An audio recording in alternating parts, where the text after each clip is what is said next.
So thank you all for coming today and meditating together. I don't take it lightly that people come together in this way. And it sets the context for us to have meditated this during this time for this talk, both for you to listen to it and also for me to offer this talk. And there's much more going on here than the talk. There's the context and the subtleness and the receptivity and also, hopefully, that somehow my having meditated for these 35 minutes before, that somehow I'm connected to the practice in a way that I wouldn't if I'd been running around, taking care of, all kinds of things in a hurry and then sitting down and giving a talk. So I'd like to first maybe dedicate the talk to Joanna Macy. Joanna Macy died a week ago or so, and she was one of the great elders for our Buddhist community. I'm not sure exactly if she considered herself Buddhist, but she was deeply involved in Buddhism. She wrote a dissertation on using kind of systems theory, kind of the idea of ecosystems, how they all, it's not direct cause and effect, but it's how the whole systems work together in unison. And used that to understand Buddhist teachings, and had a conversation between this philosophy of systems theory and Buddhism. And so it was a profound dissertation. It became a book, and that's how I first learned about her. And then over time, she kind of became a bigger and bigger part of our kind of elder in our community, and she. One of the big things she did that I think brought her international prominence was she was invited to go to Russia after the Chernobyl explosion to tend to the trauma, tend to the despair that people there experience from living in the zones that was poisoned with the radiation of the explosion. And some people had to leave their homes where they lived for generations and couldn't return because there was so much radiation. And she went there and did kind of an empowerment work for them, despair and empowerment, where she had them really look at their despair, look at their anger, their that they experienced from their disruption. They lost so much. And that some people resisted it. They'd never done this before. They thought they were going to somehow be made feel better, and she made them feel worse. But it was only because it was by facing the despair that something different can happen.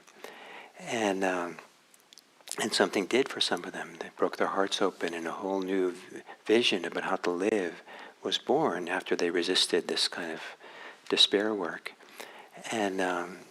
And out of that work, in one village that she worked with, came a dance called the Elm Dance, and I was together with a group of 30-some people this last week, kind of in the woods, living in the woods for a week, and we danced the Elm Dance. We were taught the dance that came out of that village, and Joanna Macy's work still does.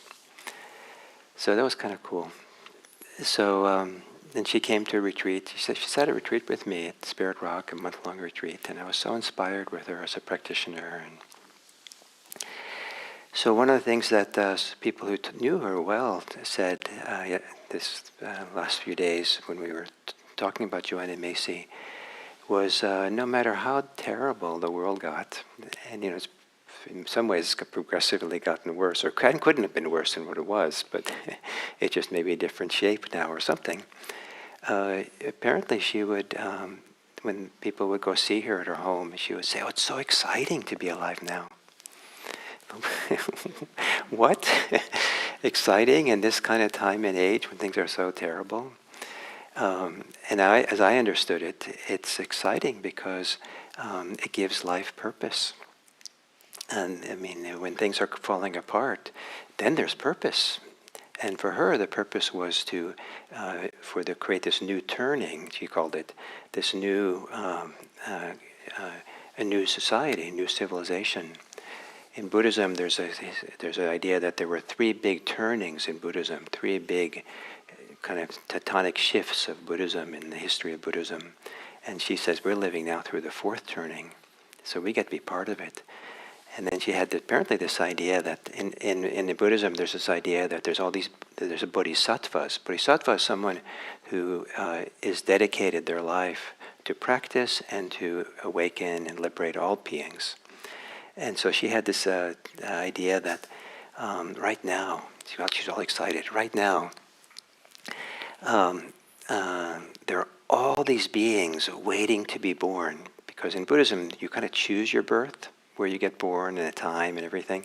There's all these beings up there, or whatever they are, waiting to be born, lining up, kind of in line, crowded, to come down here and be a bodhisattva in this age, in this time.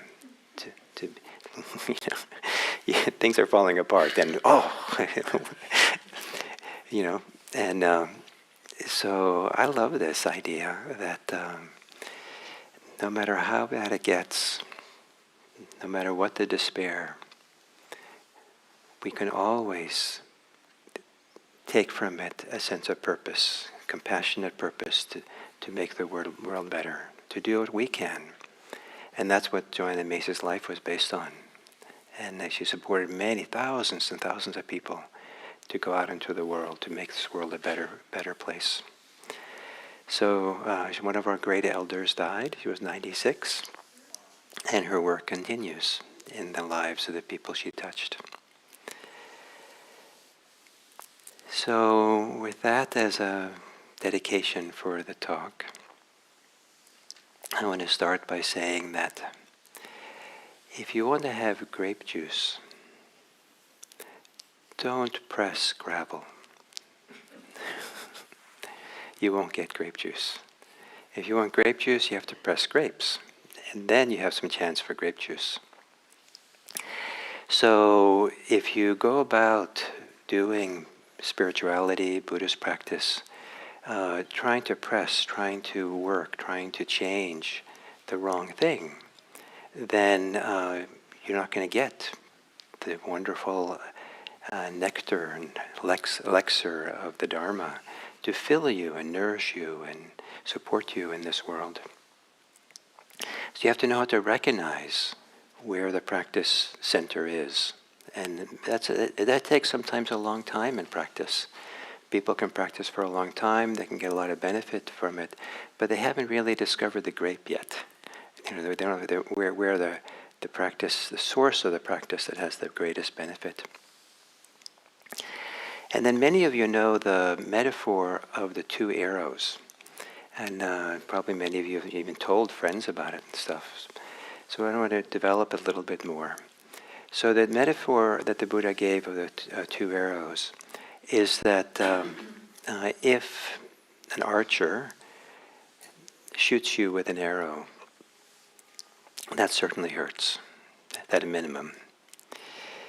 But if you get struck by a second arrow, that hurts even more. It causes more injury.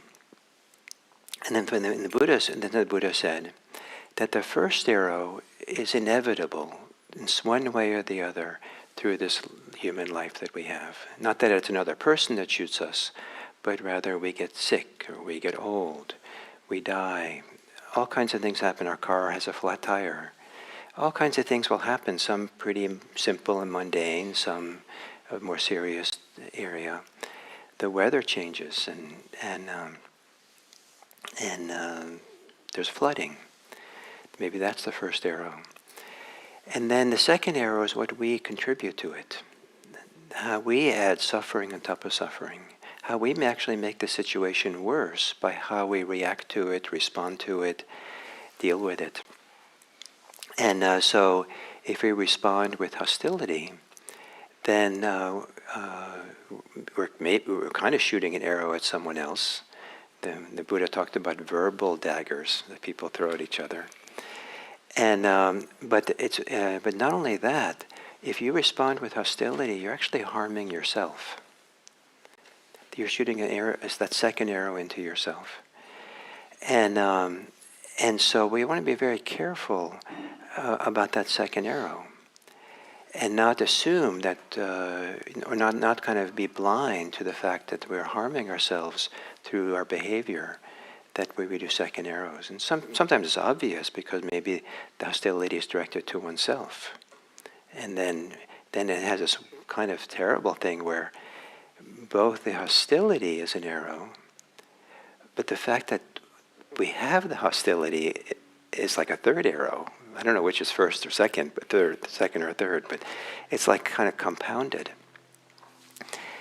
And so can we be careful how we respond to anything and not add suffering on top of suffering, not make the situation worse? And I see that in the, with so many horrible things going on in the world that we want to change and see different and somehow be agents of change. It's bad enough what's happening in the world for some of us. We kind of contribute to making it worse if we get caught up in our anger and our despair and our fear. It's almost like there's people who are trying to get you to be afraid, trying to get you to be angry, and then we participate in that by being angry at them or afraid of them. And then there we are, contributing more arrows, second arrows to ourselves and maybe to the world.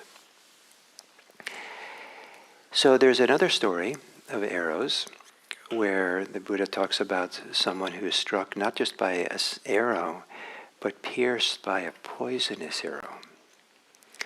And so a wonderfully skilled doctor comes along and offers to pull the arrow out. And the person says, well, no, wait. Before you pull it out, I need to know who shot it, what clan they came from, their name, how old they are. I need to know what kind of wood the arrow was made from. And I need to know exactly, what poison they used.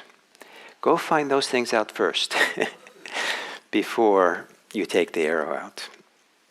So I think the idea behind this story is that by the time you find out all the information about in the background for this arrow hitting you, you're dead. That some things you want to just take out. Let the doctor do the work. Maybe it'll save your life. But there's something else, and the Buddha doesn't talk about this, but I'd like to add this, that how the doctor takes it out might make a difference.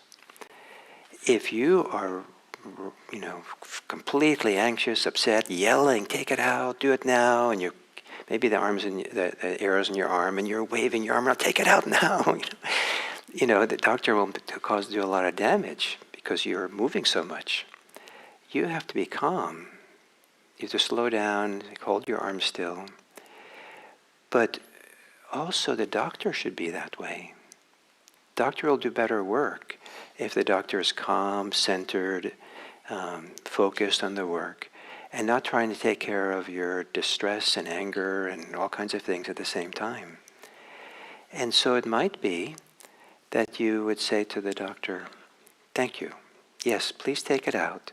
But let's together take 3 breaths first, so that I can be a little bit calmer, so you can be calmer, and so you can know that I'm here, ready for you, and not going to flail around or make it harder for you. And then the doctor maybe can do better work. How we are makes a huge difference. Now I want to apply this directly to meditation.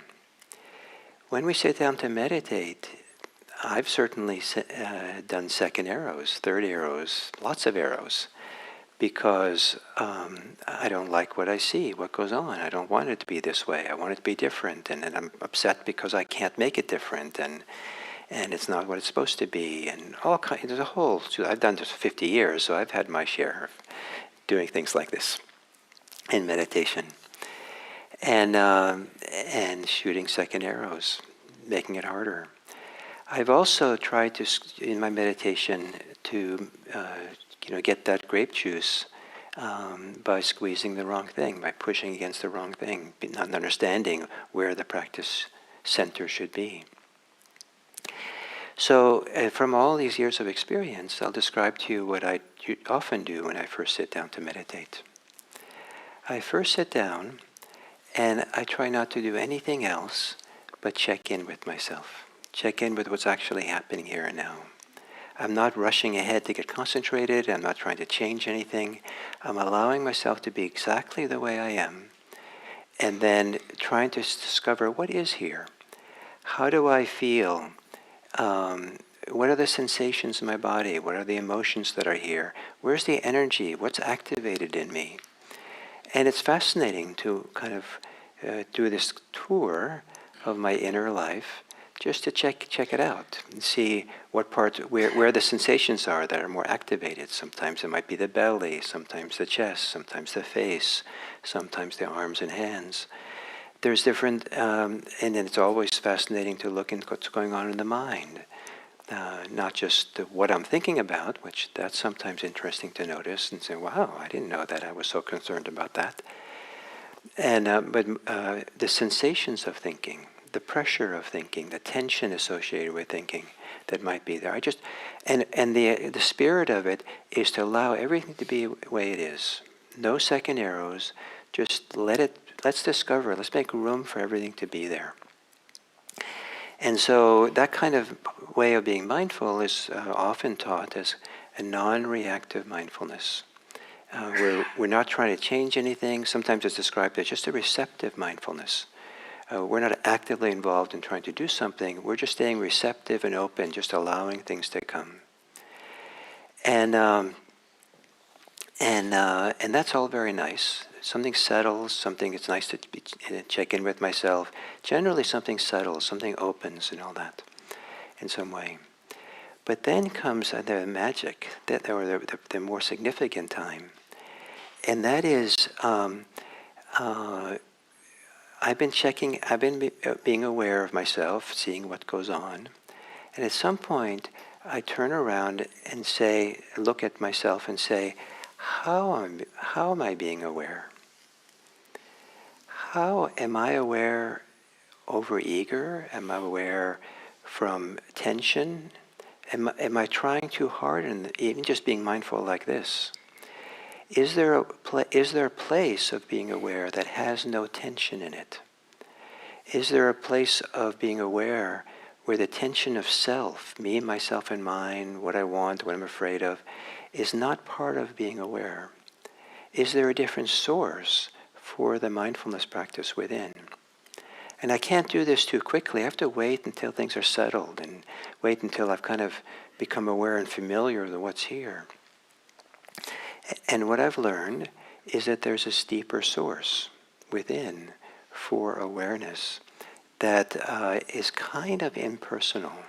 I can't quite identify it with that place inside that I associate with me, myself, and mine. That place where, because that's a little bit, tends to be a place where there's tension, there's pressure. And it doesn't have to be, but I think for many of us, if we really are sensitive and careful, we see that the whole kind of center of me that we're operating under, that often is 90% kind of swirling around with thoughts that are about me, myself, and mine, that there's either some subtle or some strong tension associated with that, pressure associated with that. And that's the grape press pushing gravel. It doesn't work. You don't get grape juice by pushing the self thing, the self-tension, the self-pressure, the self kind of agitation, where that often if you're really sensitive, you might even feel there has a locus, a place inside or an emotion. And if we're operating from that place, pushing against that place, pushing with that place, we don't get the Dharma juice. And so is there a different location within? Is there a different source within that is not the source of me, myself, and mine. I'm the hero. I'm the doer. I'm the competent one. I'm the one who's supposed to do better. I'm the failing one. I'm the one who can't do this. That whole complex of self and self preoccupation that is so many second arrows. Is there a different source? And some of you might remember the talk I gave yesterday, last week, about sources. That we have these different operating systems within. And one of the Dharma operating system that the Buddha points to is this profound source within. And that he uses the ancient word for womb for the source of this other place to come from. And so at some point as I'm sitting then, and I've done my kind of checking out, discovering what's here, allowing what's here to be here, then I'll ask myself, where's that more profound source from which awareness arises, knowing arises, practice arises? That I'm not exactly the doer of the practice, but I certainly have an important role. And at some point in the practice, the role is to allow for this deeper source to emerge, to allow awareness, to allow knowing, to allow joy, to allow care, compassion, to flow from a place inside that I can't identify as in that same usual place of me, myself, and mine. It's not someone else's. It's part of this psychophysical system here, this ecosystem here, that I'm somehow a caretaker for.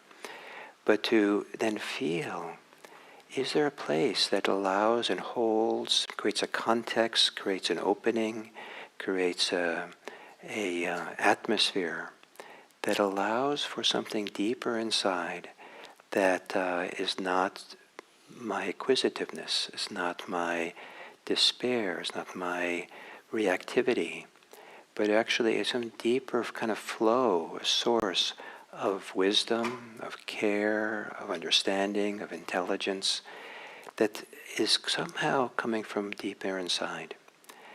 And for me, it's often arising out of my belly. And I don't know if that's because it's universal, that there's intelligence in the belly, or I spent 50 years hanging out in my belly, starting with Zen practice. The Zen has this idea of the hara.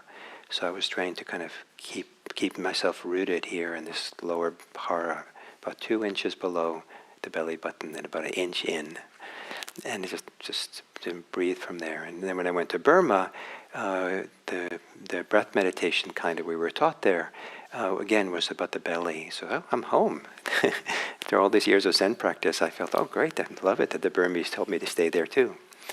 So I don't know if that's why, this place where the womb is for some people, that's where, I feel it. But it shifts sometimes. Sometimes it's in the heart. And some people might feel much more the source is their heart. That's their home. That's the kind of place. There's no reason why it can't be different places at different times. And there are times when I'm kind of feel like there's this deeper source that's the wellspring of the practice, the wellsprings of awareness, wellsprings of mindfulness, is it doesn't have any location at all. And that's pretty cool. If someone says, where is it? I probably would just go like this with my arms, as if it's everywhere, but everywhere or nowhere or something. So this is,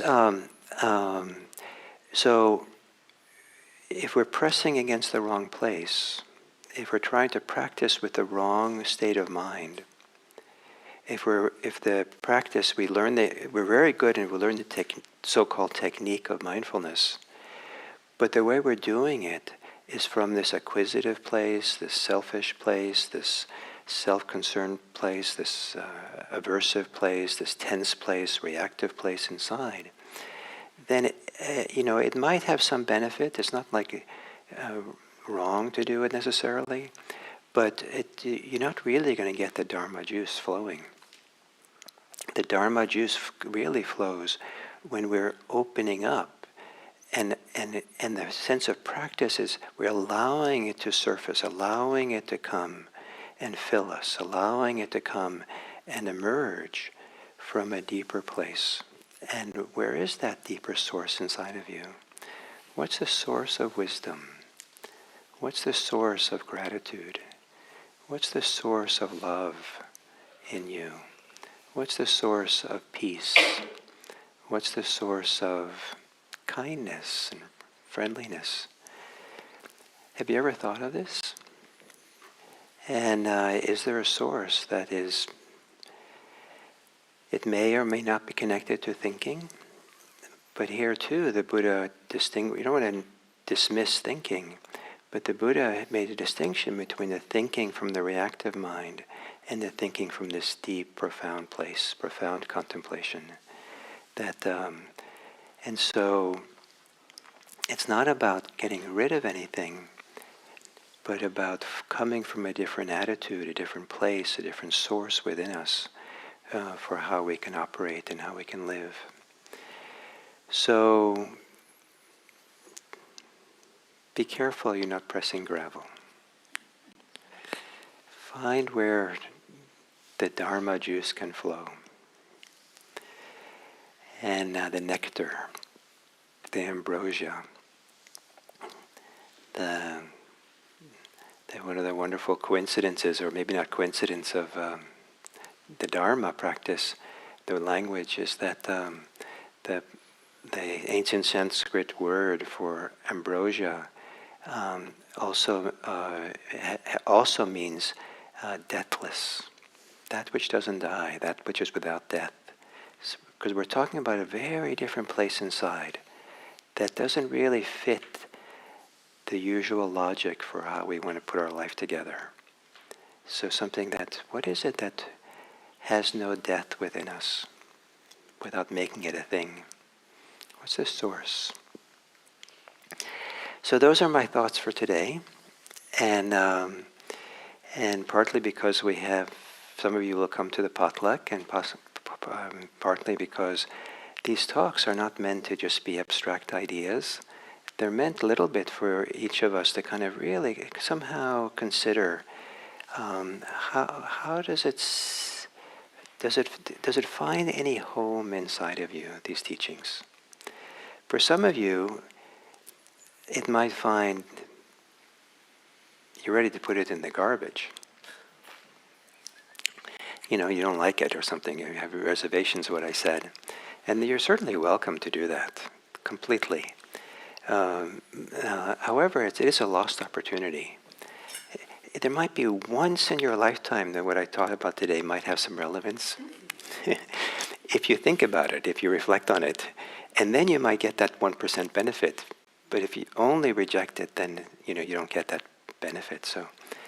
But anyway, so what is there? Did anything in what I said today land deeper in you? Does it have any relevance? Did it touch something, or remind you of something, or inspire something inside? Even if it's just curiosity. So if you're willing, you can just sit quietly and not do this, or you can welcome to go. But if you would be willing to kind of turn towards one or two people next to you and just share, say hello, and check in, and if somehow sharing a little bit about your thoughts about the talk, if that you'd like to do, that's be nice to do for a few minutes, and I'll ring a bell. And if you do kind of connect with someone near you, just look around, make sure no one's left accidentally alone, because everyone else turned the opposite direction. So, please. Wow. You mean meditators can talk too? With so much energy? Fantastic. Thank you very much. So I ended a little early before the formal official ending time to see if there's any comments or questions or anything anyone wants to say. I'm Debbie.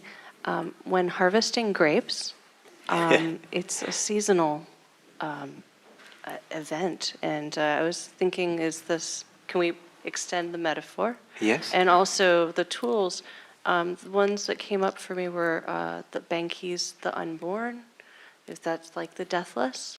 That's it again. The unborn? Yes. Is that similar to the deathless? Yeah. And also jhanas, if those. Jhana practice? Yes. Yeah. Jhana practice, a metaphor, one of the metaphors is a deep wellspring bubbling up from inside. Thank you. Thank you.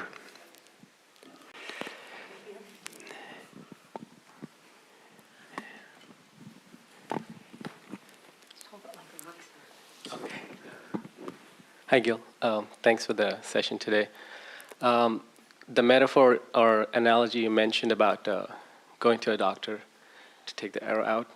So I was thinking more like most people, not most, like at least some people that I've met usually try to be a doctor or they need a doctor. So like because they think they know more than a doctor sometimes, yeah. Or some person, psychologist or whatever. I don't know if you can elaborate on like how not to be a doctor. Well, I'd rather not answer the question first as you asked it. Okay. I don't know about fixing people, but just feel sorry for them. Just have like empathy. And so the reason to feel sorry for them and to have compassion for them is for two reasons. It could be that they care, and so to appreciate their care. That's partly where it's coming from. The other is that it's also then coming from the wrong place. It's coming from probably some tension inside of them. Maybe their own discomfort. They want to make it go away. Their own discomfort sometimes. Sometimes they feel like they're responsible and they have the sense of responsibility. That's the inner tension they're living with. Sometimes it's egotistical. And that's the inner tension they're living with. And so, to give them the benefit of the doubt that there's probably some care, they're making a connection, and at the same time, kind of care for them, and they're operating from some level of tension that or suffering themselves. And so how can you care for that suffering they have? And that's a bit of aikido. Not changing, mostly it's a aikido of caring for them so that something in them can relax. Yeah, definitely. One thing I kept it's reoccurring to me is like the concept of surrendering.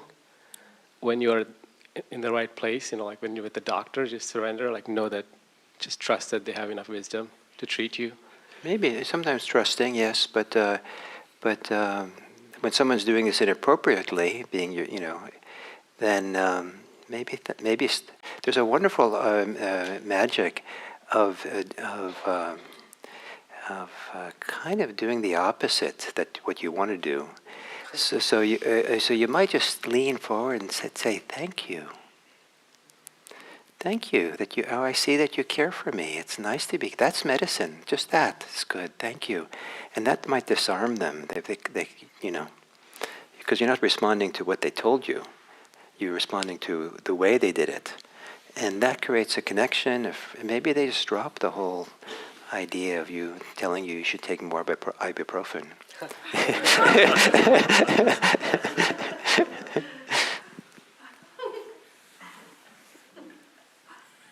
Yes. Our group, I think, managed to connect two parts of your talk that I found very enjoyable. One was I was struck by the description of the world having lots of bad things happening, but also that being in some sense exciting. And I was distracted actually by the notion that I know a lot of people feel like there's a lot of bad things in the world, but they have no meaning. And that in some sense that's inconsistent, that if there's lots of bad things in the world, then you might have a purpose in addressing those. One of the gentlemen in our group mentioned that in some sense might be because you're trying to press the whole vineyard rather than the grape. Yes, exactly. I think this is a huge problem for many of us, is that this huge problem exists, and we think we have to solve the whole thing and press the whole, not just the vineyard, but everyone's vineyard, and our arms aren't big enough for that. So yeah, I think that's but sometimes meaning and purpose can come from starts, what is our gift? What is our contribution that we can make? And maybe it's not directly at Washington, D.C. or in Gaza or Ukraine, but maybe by caring for the neighbor kid, you're preventing actually the next big war, because who knows what the kid, if the kid who's not supported growing up might have dysfunctional life later. But the kid who gets even one person who loves them and respects them, it might settle them in a way that, who knows, you might be preventing a war in 30 years. So the idea of there's always meaning to be had in doing what we can to make this world a better place, even if you can't take care of the whole vineyard. Well, thank you very much for being here. And for those of you who are coming to the picnic, that maybe, if now you know some people, so you can talk, and maybe kind of the ice has been broken. Maybe it's easier if you don't know too many people to come and just show up and walk up to people and say hello. So look forward to seeing some of you at the picnic, and the rest of you, I wish you a wonderful Sunday.